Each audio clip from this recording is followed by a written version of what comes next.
Vem fazer da sua vida uma estrada colorida.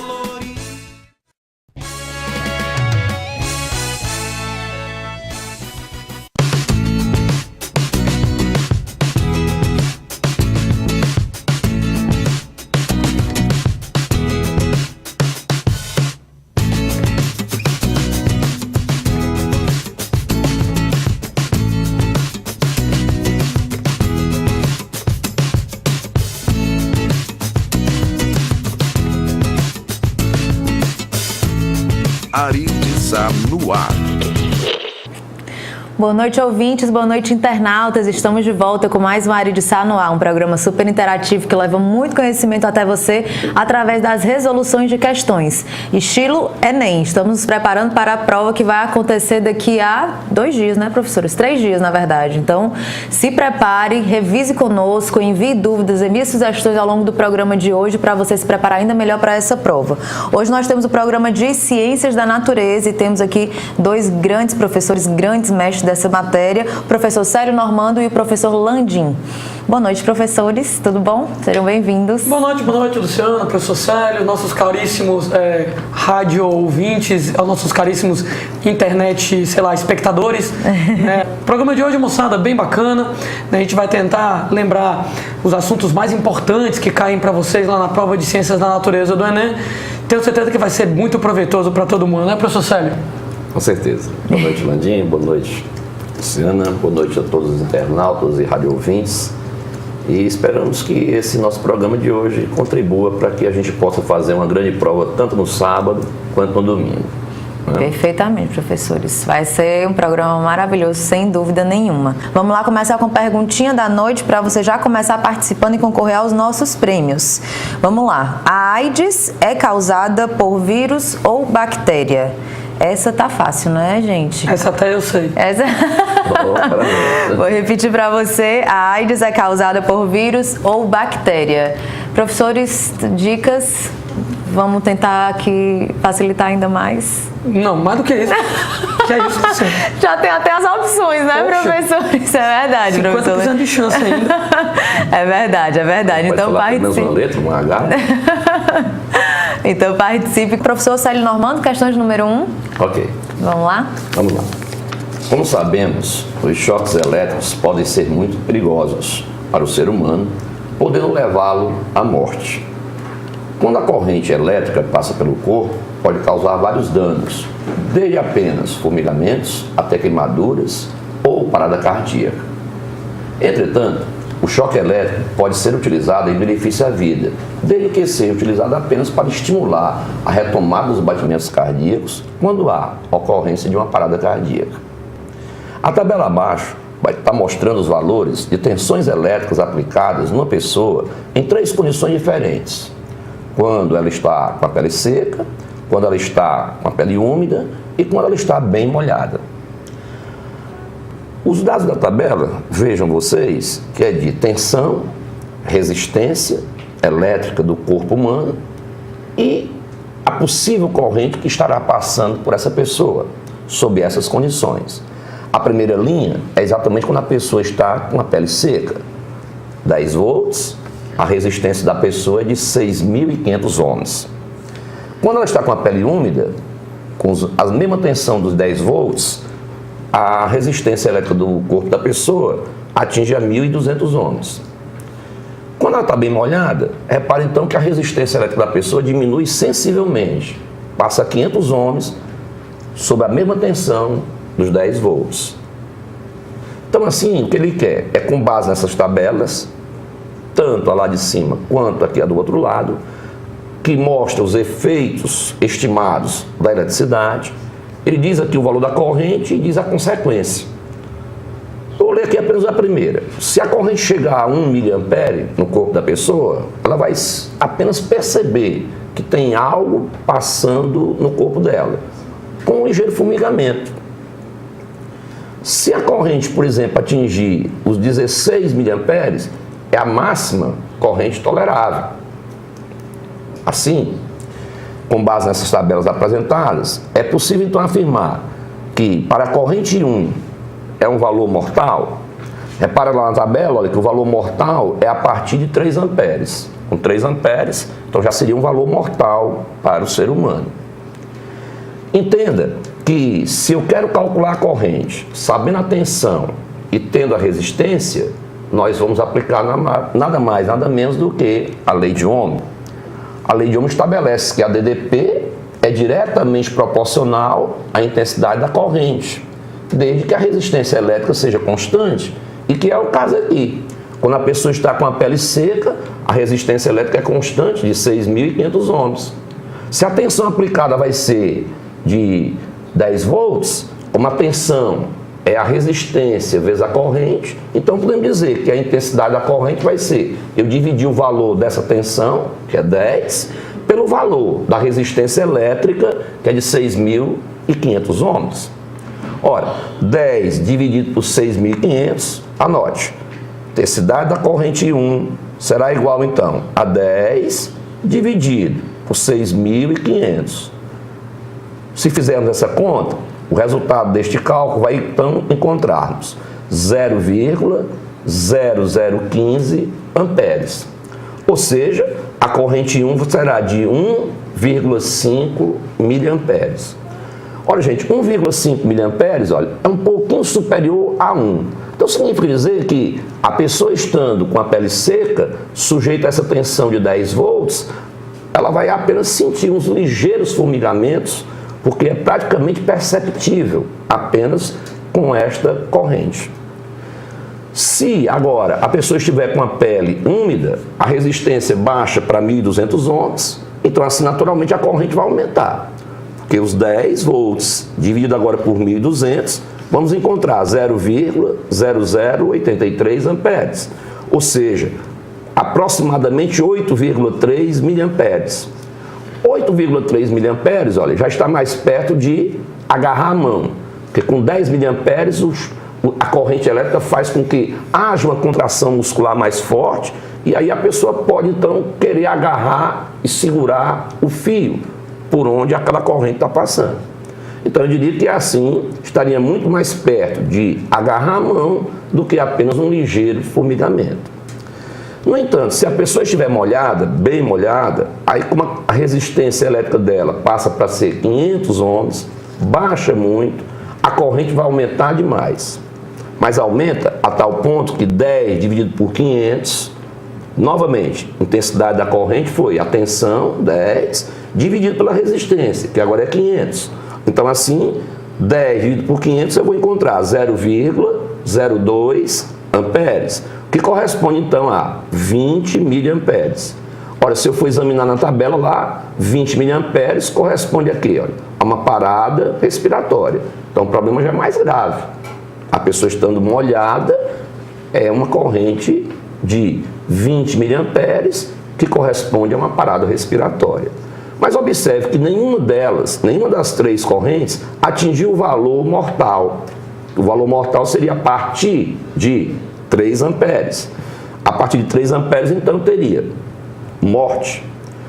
Assim, eu diria que nenhuma das correntes foi mortal. Letra D, para responder a questão de número 1.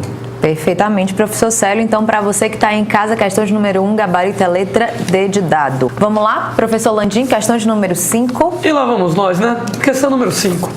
Estudos mostram que a prática de esportes pode aumentar a produção de radicais livres, um subproduto na nossa respiração que está ligado ao processo de envelhecimento celular e ao surgimento de doenças como o câncer. Para neutralizar essas moléculas nas células, quem faz esporte deve dar atenção especial aos antioxidantes. As vitaminas C, E e o selênio fazem parte desse grupo. Gente, como é que é a mesma fórmula da respiração celular? Você vai pegar glicose mais oxigênio, dando gás carbônico e água. Entretanto, de vez em quando, ao invés de você pegar glicose e oxigênio para produzir CO2 e água, você produz CO2 e H2O2 e água oxigenada. Mais ou menos, moçada, 5% da água que seria produzida em relação à respiração não é produzida como água H2O, mas como água oxigenada H2O2. A água oxigenada é um problema. Todo mundo lembra das aulas de química que ela é tóxica. No corpo da gente, a água oxigenada, ela libera uma série de moléculas chamadas de espécies ativas de oxigênio EAO, também chamadas espécies reativas de oxigênio, EROS. E essas espécies ativas de oxigênio, elas são agentes oxidantes. Elas roubam elétrons do DNA, o DNA se oxida, se altera, sofre mutações, pode gerar câncer. Essas espécies ativas de oxigênio roubam elétrons dos fosfolipídios de membrana, das proteínas de membrana, a membrana celular se desmonta, a célula morre e isso acelera seu envelhecimento. Quer dizer que quanto mais exercícios físicos você pratica, maior a sua atividade de respiração celular. Isso quer dizer que mais água oxigenada você fabrica, mais espécies ativas de oxigênio, o que acelera o envelhecimento. O pessoal sedentário deve estar comemorando, né? Oba, nunca mais faço exercício físico na vida.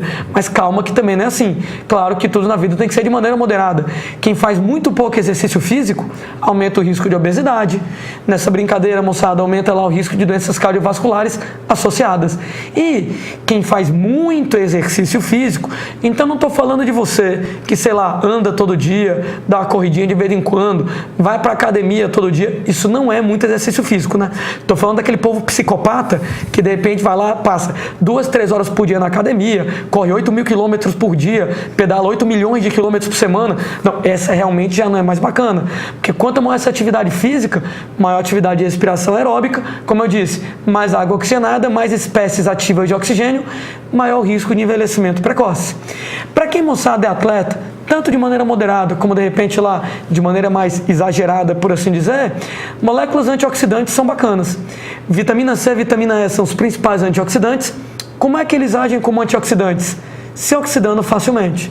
É inevitável, gente, eu vou fazer uma comparação com a parada lá das aulas de química, que é o lance do metal de sacrifício dos navios. Em eletroquímica a gente aprende lá, me metendo aqui na matéria alheia, que você tem um casco do navio. Para não deixar ele oxidar, junto do metal do casco do navio, você vai lá e coloca um metal que se oxida facilmente, um metal de sacrifício. De maneira que o metal de sacrifício perde elétron, se oxida e o casco do navio não é afetado. Gente, a vitamina C, a vitamina E, o selênio, eles são que nem um metal de sacrifício, eles se oxidam fácil. Daí quando o radical livre vai atacar, por exemplo, o DNA para roubar o elétron do DNA, a vitamina C dá o elétron para o radical livre. O radical livre, então, fica satisfeito e não ataca o DNA. Quando o radical livre vai atacar a proteína, o fosfolipídio, a vitamina C dá o elétron para o radical livre, que não ataca o fosfolipídio, que não ataca lá a proteína, deixa a membrana intacta. Então, como é que o antioxidante trabalha? Se oxidando. Ele se oxida fácil e evita que o radical livre ataque moléculas importantes. Inclusive, você tem que ingerir muita vitamina C, vitamina E por dia, porque essas moléculas se oxidam facilmente, de maneira que elas têm que ser renovadas com grande frequência. Quando ele pergunta lá, a ação antioxidante das vitaminas C e E e do selênio deve às suas capacidades de, letra A, reagir com os radicais livres. Então, elas cedem elétrons para os radicais livres, gerados no metabolismo celular através do processo de oxidação. Qual é o mecanismo de produção de radicais livres? Basicamente, a oxidação da glicose na respiração celular. Repito, glicose mais oxigênio, dando CO2 mais água, que às vezes produz água oxigenada. Isso é a oxidação da glicose. Tem outra reação que também gera radicais livres, chama de beta-oxidação dos lipídios. Quando eu consumo gordura, a gordura consumida numa organela chamada peroxissomos também vai liberar água oxigenada. Então também contribui para a formação de radicais livres. Ambas são reações de oxidação. Daí lendo o item A de novo. As vitaminas antioxidantes reagem com os radicais livres. Os radicais livres são gerados no metabolismo celular através da oxidação da glicose na respiração, da oxidação dos lipídios na beta-oxidação. O item A já é o item correto para marcar. Beleza, Luciano? Perfeitamente, professor Landim. Show. Então, questão de número 5, letra A de Aritzá. Professor Landim, você pode falar um pouquinho mais a respeito das outras alternativas? Por que elas não são verdadeiras? Na letra B, vitaminas antioxidantes diminuem a produção de oxigênio? Não. Para começar, o corpo nem produz oxigênio, Ele capta oxigênio da atmosfera e ele consome o oxigênio. No item C, as vitaminas antioxidantes aderem à membrana das mitocôndrias, interferindo no mecanismo de formação dos radicais livres. Como que eu falei, os radicais livres, as vitaminas antioxidantes não impedem a formação dos radicais livres, certo? Não impedem a formação dos radicais livres, apenas protegem contra a ação deles. No item B, no item D de dado, inibir as reações em cadeia utilizadas no metabolismo celular para a geração dos radicais, parecido com o item C, as vitaminas antioxidantes não atrapalham a produção dos radicais livres, apenas o efeito atrapalha a ação dos radicais livres. E no item E, induzir a adaptação do organismo em resposta à geração desses radicais, me parece uma opção muito lamarquista, né? Tipo assim, você iria ser forçado a se adaptar aos radicais? Não, não é isso. Como eu disse, apenas a proteção. O radical livre, a vitamina antioxidante, dá o elétron para o radical livre, em troca do radical livre não atacar moléculas mais importantes, como DNA e proteínas. Como eu disse, só sobrou o item A fazendo sentido, Lu. Só sobrou o item A, muito bem, professor Landim, muito obrigada. Então, para você que está em casa, reforçando, questão de número 5, letra A. Vamos lá, professor Célio, então, questão de número 6, questão de número 2, perdão. Ok. Na questão 2, nós temos o seguinte: para um piloto chegar na Fórmula 1, é necessário ter muitos recursos financeiros. No entanto, alcançar o auge da carreira também é necessário talento, coragem e um pouco de sorte. Encontrar as pessoas certas nos momentos certos. As estatísticas mostram que para um piloto alcançar o sucesso é necessário ser talentoso desde sua juventude, nas categorias de base. Muitos pilotos começaram sua vida no automobilismo no kart desde a infância, como o nosso grande piloto Ayrton Senna. Certo piloto de kart é avaliado durante uma prova ao longo de um trecho retilíneo. Era interessante que a gente grifasse aí, trecho retilíneo. Nós vamos analisar o movimento do kart em 200 metros de comprimento num trecho reto. O tempo gasto nesse deslocamento, importante, foi de 20 segundos. Em 20 segundos o kart andou os 200 metros em linha reta. E a velocidade escalar do veículo variou, segundo o diagrama abaixo. O veículo que ele está se referindo é, naturalmente, o kart. O kart teve a sua velocidade variando com o tempo, conforme o gráfico está sendo mostrado.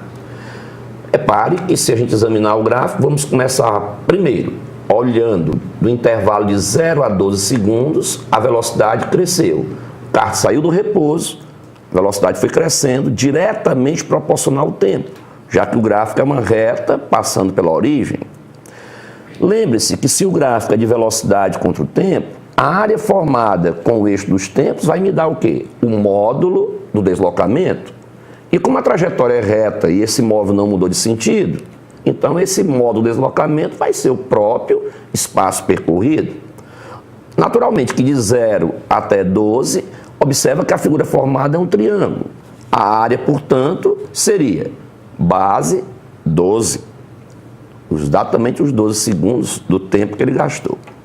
Altura 12,5 sobre 2. Então, assim, de 0 até 12 segundos, medindo-se essa área, encontramos numericamente o valor do espaço percorrido, do módulo do deslocamento. 12 vezes 12,5 sobre 2, isso corresponde a 75 metros. Então, nos primeiros 12 segundos, o kart andou 75 metros. No intervalo de 12 a 16, observa que a velocidade do kart passou a ser constante. Constante igual a 12,5. Assim, se medirmos a área desse retângulo, no intervalo de 12 até 16 segundos, obteremos o deslocamento nesse intervalo de tempo de 4 segundos, de 12 para 16. A base, 4, a altura, 12,5, o que corresponde a um deslocamento de 50 metros. Ora, desse modo, de 0 até 16, já temos então 75 metros do primeiro trecho, com mais 50 metros do segundo. Ora, o terceiro trecho, então, deverá corresponder à diferença entre os 200 metros, que era o total do percurso a ser feito pelo kart, menos esses 125 metros do instante 0 até o instante 16. Ou seja, a soma daquelas duas áreas, das duas primeiras áreas que nós calculamos, a área do triângulo, mais a área do retângulo.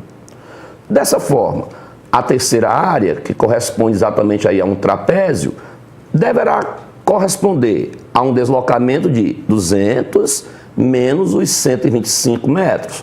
deverá corresponder a 75 metros. Ora, como é que eu vou encontrar esta terceira área? A área desse trapézio. A base maior, que corresponde à velocidade V, que ele está interessado em calcular. Somado com a base menor, que é 12,5, vezes a altura, que corresponde a 4.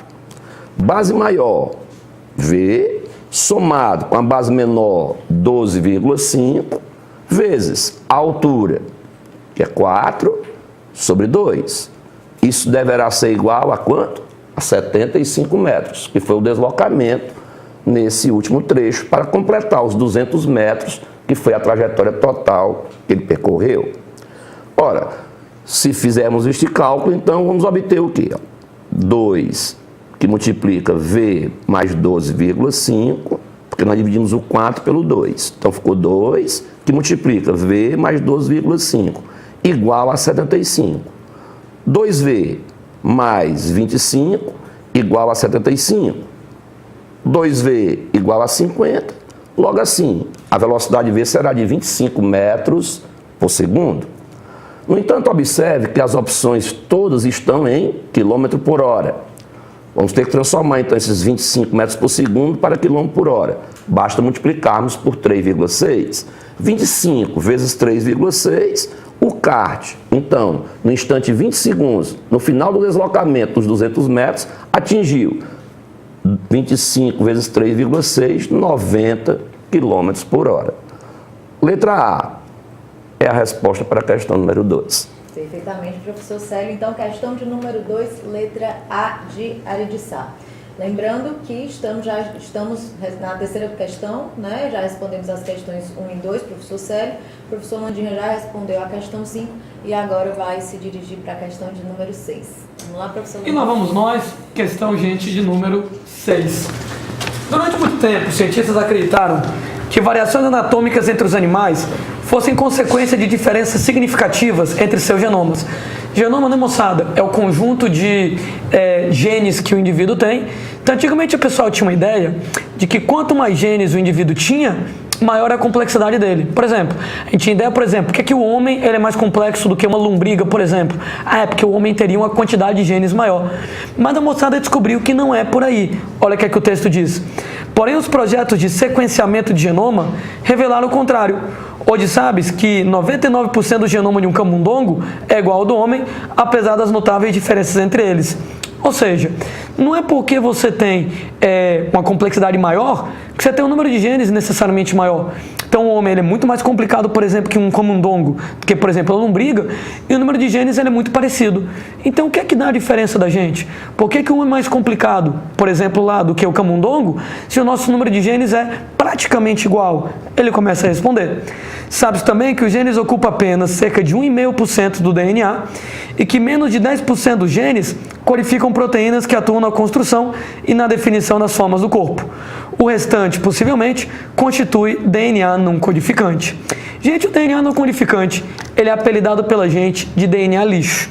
Esse DNA lixo, também chamado região hipervariável de DNA, varia pra caramba de uma pessoa para outra.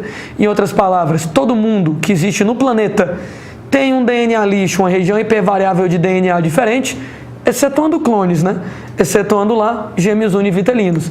Tirando clones gêmeos univitelinos, o tal do DNA lixo da região hipervariável é diferente em todo mundo. Esse DNA lixo tem esse nome lixo, entre aspas, porque, moçada, ele não codifica proteínas. Landinho, o que é que ele faz? Boa pergunta, a gente não entende direito o que ele faz. Fato é que ele não codifica proteínas.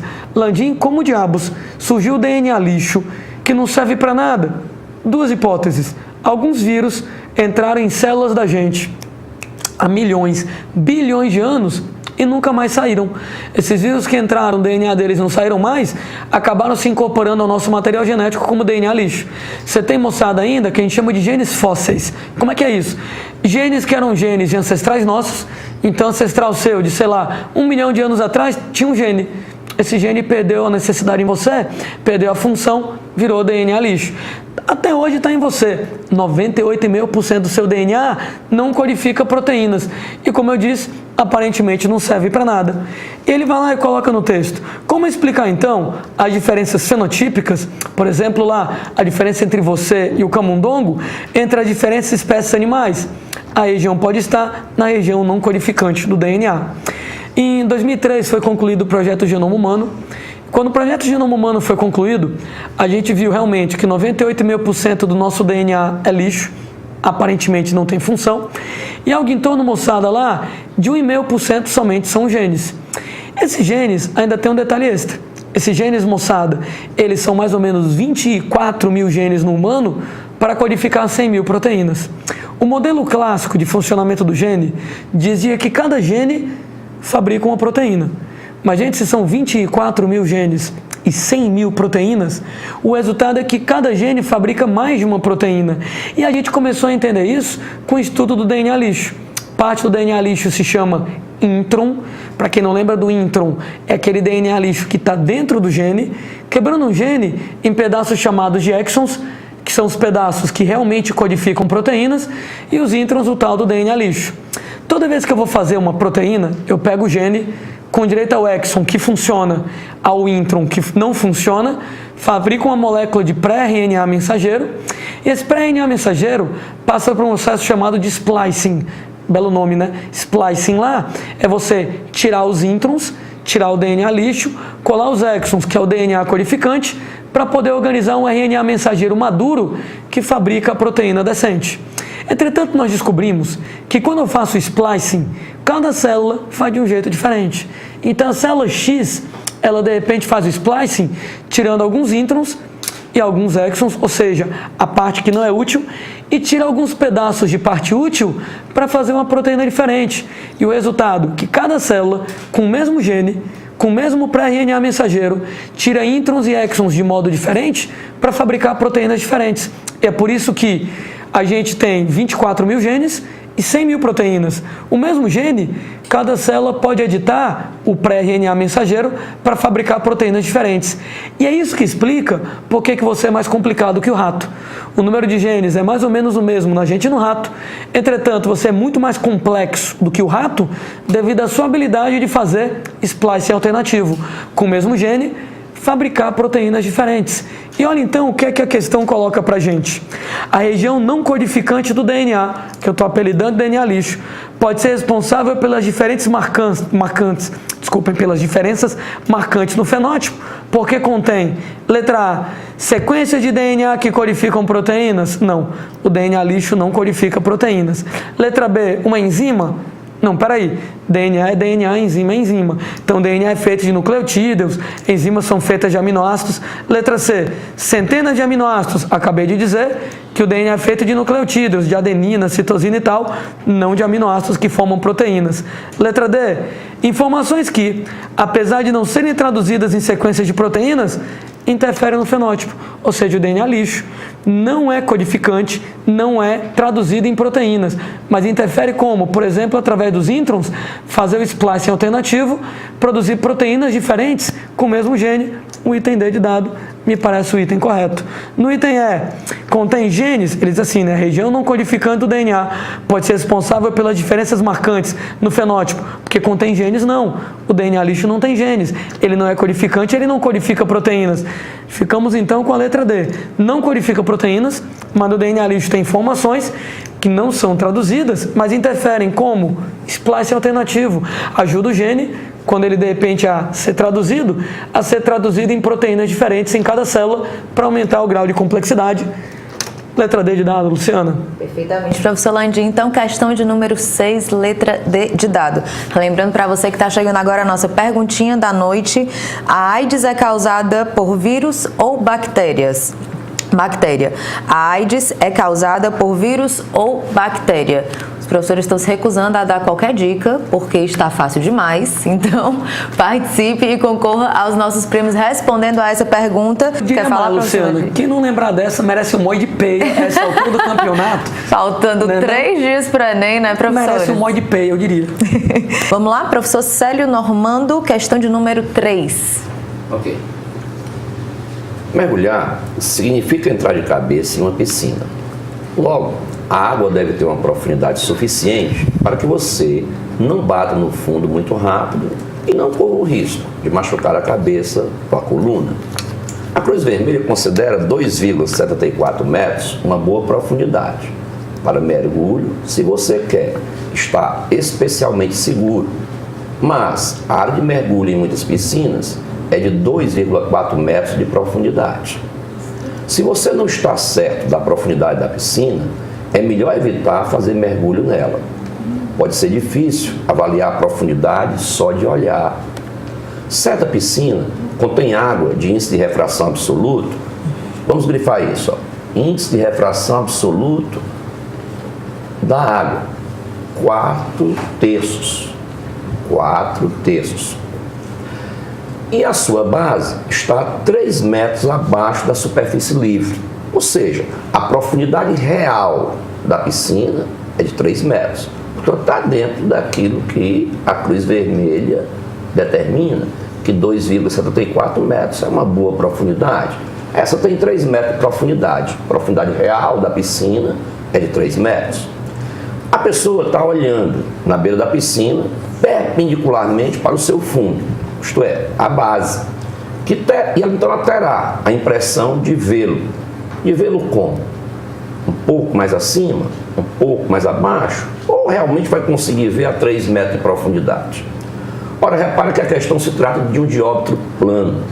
No dióptro plano, a expressão que vai analisar a situação é uma relação entre a distância da imagem até o nível de separação dos dois meios, no caso, A, que é onde está a pessoa, o mergulhador, na beira da piscina, olhando para o seu fundo. Então, assim, a pessoa tem uma profundidade real, a piscina tem uma profundidade real de 3 metros. Vamos dizer que a base da piscina, o fundo da piscina, seja o objeto. Então, o objeto está a uma certa distância. A distância do objeto até o nível de separação é 3 metros. DI está para DO, assim como o índice de refração do meio onde está o observador estará para o índice de refração do meio onde está o objeto. Onde está o observador? No A. Então, N do observador é o índice de refração do A que está dado lá no problema. O índice de refração absoluto do A, N, é igual a 1. Está para o índice de refração do objeto. Ora, o objeto onde está? Dentro d'água. É o fundo da piscina. O índice de refração do objeto, do meio onde o objeto se encontra, é a água, é 4 terços.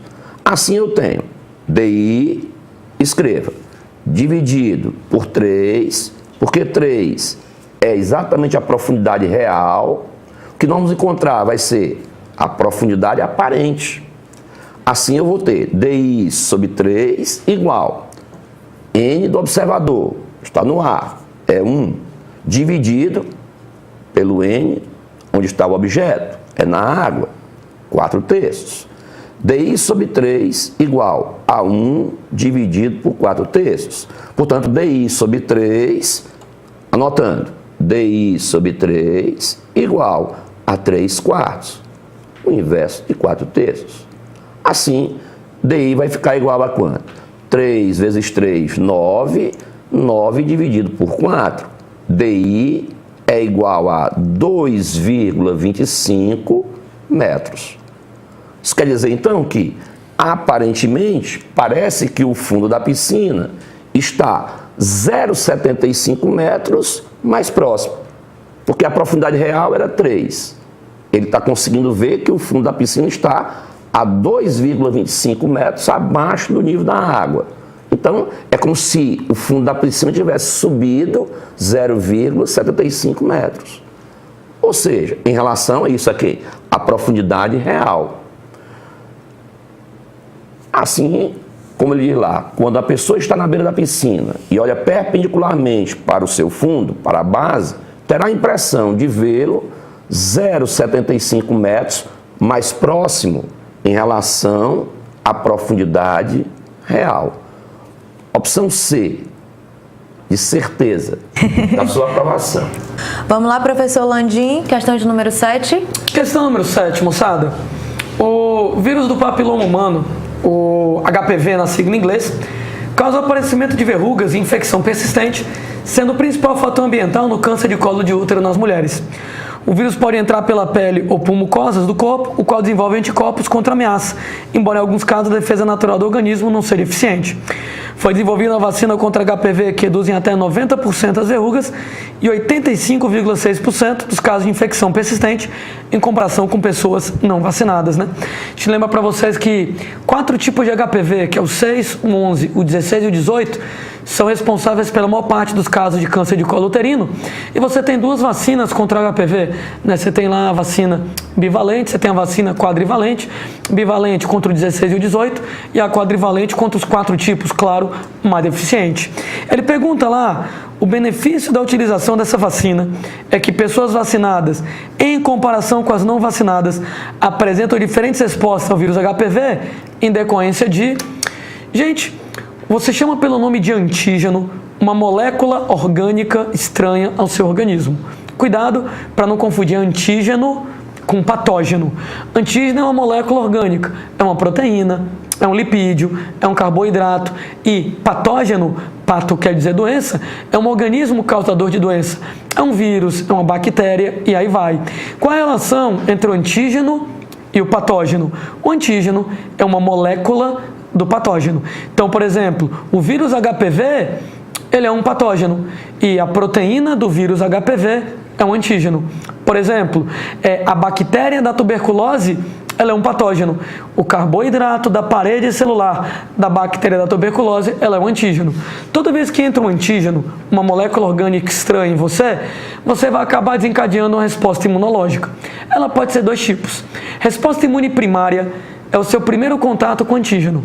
No primeiro contato com o antígeno, a tal da resposta imune primária, ela é fraca e ela é demorada. Pra vocês terem uma ideia, demora uma média de 3 meses, pode ser menos, isso é uma média, para que você comece a produzir os famosos anticorpos, que são proteínas de defesa. Quer dizer que se, por exemplo, eu entro em contato com um antígeno inédito, um antígeno novo, que é a primeira vez que o antígeno entra em mim, resposta imune primária, ela é fraca, produz poucos anticorpos, e ela é demorada, demora uma média de uns 3 meses para os anticorpos ficarem prontos.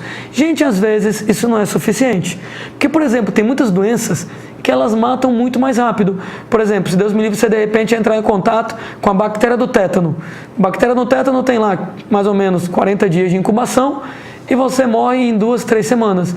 Isso quer dizer, nesse caso, que se você for esperar a resposta imune primária, daqui que você, 15 dias, para você começar a ter os sintomas, 40 dias de incubação, demora 1 mês e meio, você morre sem ter tempo de se defender, porque demora 3 meses para os anticorpos ficarem prontos. E é por isso que você deve tomar uma vacina. A vacina ela é muito bacana, porque a vacina te dá a resposta imune primária. No que ela te dá a resposta imune primária, ela é fraca, ela é lenta, tanto é que vacina não trata doenças, a vacina ela é preventiva, porque apesar de demorar muito tempo para a vacina fazer efeito, você desenvolve um grupo de células chamadas de linfócitos B de memória ou células de memória. Essas células se espalham no seu organismo e caso o antígeno apareça de novo, da segunda vez, não é mais resposta imune primária, é resposta imune secundária. Resposta imune secundária, graças às células de memória, ela é muito rápida e ela é muito forte. Então, por exemplo, eu me vacinei contra o tétano. No que eu me vacinei contra o tétano, é o primeiro contato com o antígeno, é a resposta imune primária. O efeito é fraco, ele é demorado, mas pelo menos eu fabrico células de memória. Daí, se eu me corto com objeto enferrujado e tenho risco de pegar tétano, se eu sou vacinado, resposta imune secundária, ela é rápida, ela é imediata, graças às células de memória, e não deixa eu pegar o tétano, de maneira que eu nem manifesto os sintomas. De modo semelhante, se você é vacinado contra HPV, a vacina contra HPV te deu a resposta imune primária, fraca e demorada, mas fez você desenvolver células de memória. De maneira que se você entrar em contato com HPV de novo, é a resposta imune secundária. Ela é forte, ela é imediata e não deixa você ficar doente. De modo que o benefício da utilização da vacina é que pessoas vacinadas, em comparação com pessoas não vacinadas, apresentam diferentes respostas ao vírus HPV. Quem é vacinado, resposta secundária, hein? Forte, imediata. Quem não é vacinado, resposta imune primária, fraca e lenta. Item A, a diferença vai ser a concentração de macrófagos? Não. A diferença são as células B de memória, os linfócitos B de memória. Item B, elevada taxa de anticorpos específicos anti-HPV circulantes? Esse item é sedutor, né? Porque você na vacina realmente produz anticorpos. Entretanto, é bom lembrar que os anticorpos só duram umas 2 semanas e somem. De maneira que o que interessa mesmo na vacina são as células B de memória, que duram uma média de 10 anos. Então, a diferença principal entre quem é vacinado e não é vacinado não é nem os anticorpos. Porque mesmo que eu seja vacinado, daqui a 2 semanas os anticorpos param de circular. O que interessa são as células B de memória para os próximos 10 anos. No item B, aumento da produção de hemácias? Não, gente, hemácia tem a ver com transporte de oxigênio, não tem a ver com defesa. Item D, rapidez na produção de altas concentrações de linfócitos matadores? Você tem um linfócito T4, que é a célula-alvo do carinha que causa AIDS, eu já ia entregando a resposta, mas não vou entregar, né? Então, o linfócito T4 é a célula-alvo do HIV que vai estar causando a AIDS, que é quem manda no sistema imune. Você tem o linfócito T8, que é o linfócito matador que ele menciona, e você tem o linfócito B, que vai virar a célula de memória para os anticorpos. A vacina, o que me interessa é o linfócito B, a célula de memória que futuramente, quando ativado, fabrica os anticorpos. Daí, moçada, o item é, qual é a grande diferença? É que quem é vacinado tem a presença de células B, linfócitos B de memória, que atuam na resposta secundária. Quem não é vacinado, resposta imune primária, fraca e lenta. Quem é vacinado tem células B de memória, linfócitos B de memória, resposta rápida, resposta forte, resposta secundária. Opção correta para marcar, gente, a letra E. Tranquilo, Luciana? Perfeitamente, professor Landim. Então, questão de número 7, letra E de excelência. Vamos lá, professor Célio. Última questão a ser respondida por você, né? Questão de número 4. Vamos então medir essa FC, né? Pra ver se a gente tá bem, né? A frequência cardíaca. Com certeza. Vamos dar uma olhada, né? Vamos dar uma Ver se o nó do sinatrial está em dia, senão tem que colocar um marca-passo artificial, né, professor? Pois bem, pois o número mágico para a frequência cardíaca é 300. Um eletrocardiograma é um teste que registra a atividade elétrica do coração. Esse teste pode ajudar a determinar a causa dos sintomas que você pode estar tendo ou verificar a saúde geral do seu coração. A figura aí representa um eletrocardiograma de uma pessoa onde cada segundo existem 5 quadrados grandes. Em 1 minuto, são 300 quadrados grandes. O intervalo de tempo entre 2 cristas consecutivas corresponde ao tempo entre uma batida e a outra do coração. Sabendo isso, podemos então calcular a frequência cardíaca dividindo o tal número, 300, pelo número de quadrados grandes entre as 2 cristas consecutivas, desde que o ritmo seja regular. O papel do eletrocardiograma é um papel milimetrado, onde cada quadrado pequeno, mede 1 milímetro de lado. Cada 5 quadrados pequenos é uma linha mais grossa que define um quadrado grande, de 5 milímetros de lado, portanto. Assim, se você examinar a sua figura e contar o número de quadrados pequenos, você vai notar que você vai ter 20 quadradinhos pequenos entre uma crista e a outra da onda. Portanto, teriam 4 quadrados grandes, porque cada quadrado grande tem 5 quadrados pequenos.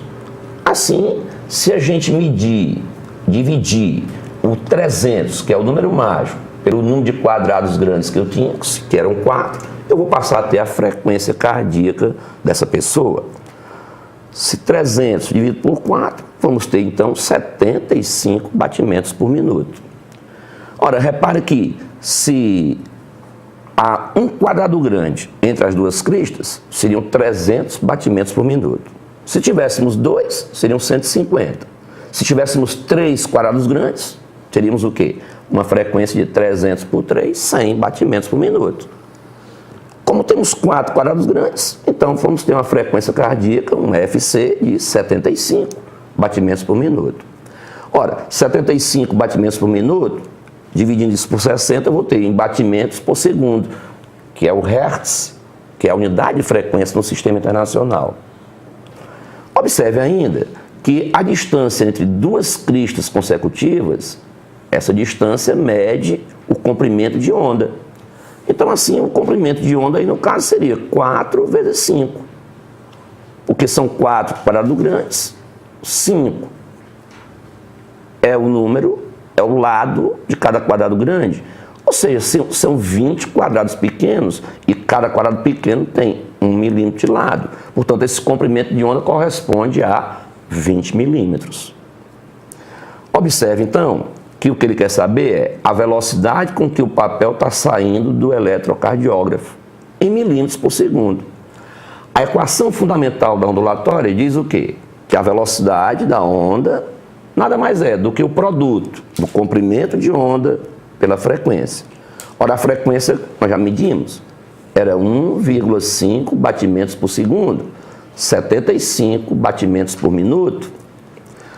O comprimento de onda foi 20 milímetros. Então, assim, eu vou ter que a velocidade vai ser comprimento de onda vezes a frequência, teremos 20 vezes 1,25. Portanto, assim, a velocidade será de 25 milímetros por segundo. Queria, no entanto, alertar que, embora seja, vamos dizer, simples, a gente fazer uma leitura como essa, como eu acabei de mostrar, obviamente que é sempre bom levar para o cardiologista fazer a avaliação. Ninguém pode agora simplesmente olhar para o papel quadriculado lá, verificar a onda que foi impressa e sair dizendo, estou muito bem, a minha frequência cardíaca deu dentro do normal. Porque uma frequência de 75 batimentos por minuto, Landim, é uma frequência do adulto no estado de repouso, né? Sim, a frequência normal, de repouso, né? É uma frequência normal. Entre 60 até 100 batimentos, né, se considera uma frequência cardíaca normal. Mas, evidentemente, que se o cara treina, é um atleta, ele enrijece até o músculo do coração de tal forma que ele pode até ter um batimento menor do que 60 e está no estado normal dele. Pessoas que têm um condicionamento aeróbico muito grande, né, professor? Que o coração fica muito forte, então ele consegue bater menos vezes para levar a mesma quantidade de oxigênio. Então, por exemplo, em maratonista, o ritmo de batimentos às vezes é a casa de 40, 35, é uma coisa absurda, né? Coisa absurda, né? Pois então, assim, essa velocidade que nós calculamos de 25 milímetros por segundo, estamos aí com a resposta no item A. Letra A, para a questão de número 4. Perfeitamente, professor Célio, belíssima explicação. Então, questão de número 4, letra A de Aridiçá. Vamos para a nossa última questão de número 8, a ser respondida pelo professor Landim. E lá vamos nós, né? Questão, moçadinha, de número 8. A aplicação excessiva de fertilizantes nitrogenados, adubos na agricultura. Gente, os fertilizantes nitrogenados são o famoso NPK lá das aulas de geografia, né? É uma mistura basicamente de nitratos, fosfatos e potássio, que também são chamados de adubos químicos, que aumentam muito a produtividade vegetal. Entretanto, trazem uma série de problemas, é o que ele menciona. Pode acarretar alterações no solo e na água, pelo acúmulo de compostos nitrogenados, principalmente a forma mais oxidada. A forma mais oxidada do nitrogênio é exatamente o nitrato NO3-, favorecendo a proliferação de algas e plantas aquáticas e alterando o ciclo nitrogênio representado no esquema. Qual o problema que o excesso de adubo ele pode causar? Gente, 1 milhão de problemas. O que ele descreve na questão é aquele fenômeno de eutrofização. Todo ano cai eutrofização na prova do Enem, que nem efeito estufa, é clássico da prova do Enem. Eutrofização é o aumento na quantidade de nutrientes na água. Landim, que nutrientes são esses? Nitratos e fosfatos. Qual é o problema? Quando eu boto muito adubo, nitratos e fosfatos, quem dá maior valor são as algas proliferam. Só que como elas têm um ciclo de vida curto, elas proliferam, morrem. No que elas morrem, elas são decompostas por bactérias aeróbicas. No que as algas mortas são decompostas por bactérias aeróbicas, as bactérias aeróbicas consomem o oxigênio da água. Diminui o teor de oxigênio na água. Em química tem um nome fresco para isso, né? No que aumenta o consumo de oxigênio, aumenta o débito biológico de oxigênio, DBO, diminui o teor de oxigênio e faltando oxigênio os peixes começam a morrer. Então você pega, por exemplo, um lago, coloca adubo demais, é ruim. A princípio as algas proliferam, mas elas morrem. No que essas algas vão morrer, o cadáver delas vai ser consumido pelos decompositores aeróbicos. Esses decompositores aeróbicos vão consumir o oxigênio da água e os peixinhos vão morrer asfixiados. Ele continua, moçada, no esquema, no texto da questão.